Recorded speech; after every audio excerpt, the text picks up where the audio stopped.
In other news, the authorities in Norway say that last night's attack in the town of Kongsberg appears to have been an act of terror. 5 people were killed by an assailant brandishing a bow and arrow.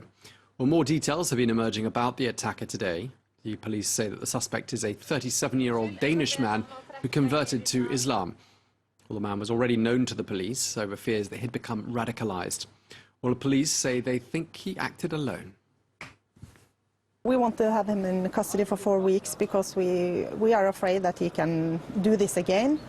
So we would like to be sure to stop him from doing this. And he has been talking to a psychiatrist today, and there will be more investigation around this, his mental health.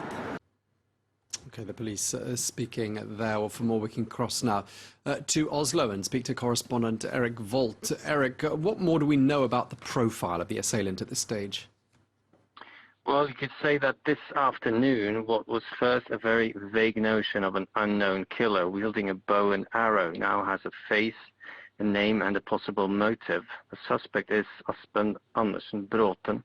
He's a 37-year-old Danish citizen living in Norway, and he has been interrogated from last night, and he's, according to his lawyer, he's cooperating with the police. Tomorrow he'll be brought to a local court in Kongsberg, and the likely outcome is some sort of preventive imprisonment.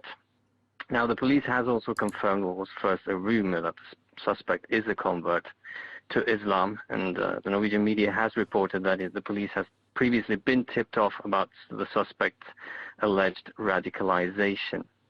Now, the police has been careful in their statements not to connect these crimes to the suspect's supposed religious beliefs, and an acquaintance of his who has spoken to the media today said that the atrocities might have little or nothing to do with Islam and everything to do with a serious mental illness and a difficult youth. Reports suggest that it's now been looked into, and this was confirmed by the police today, whether or not the alleged perpetrator was mentally sane or not, in the legal sense, and this will of course be a very central point, both in terms of determining the actual motive and the nature of this atrocity and the coming legal case. I mean, I'm assuming, Erik, that there's a huge sense of shock right across Norway. These things don't happen often in Norway. It's reputed to be a peaceful country. What has the public reaction been like? Absolutely. As you can imagine, the whole country is appalled and shocked. The police has been instructed to wear firearms on a national level, which is absolutely not usually the case in Norway.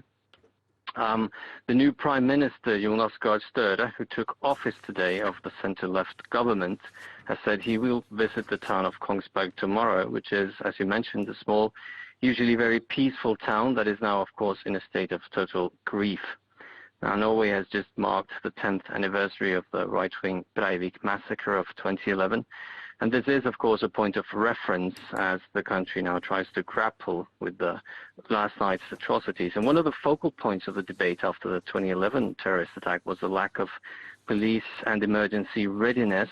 And there's been a video today that emerged where the suspect, calling himself a messenger and a Muslim, issued threatening statements, and it also appears that the police was tipped off about his behavior several years ago, and the press is now asking whether or not the appropriate measures were taken at that point. So whether or not this tragedy could have been avoided or not, the new government that took office today will probably have to deal with the aftermath of this atrocity for a long time to come.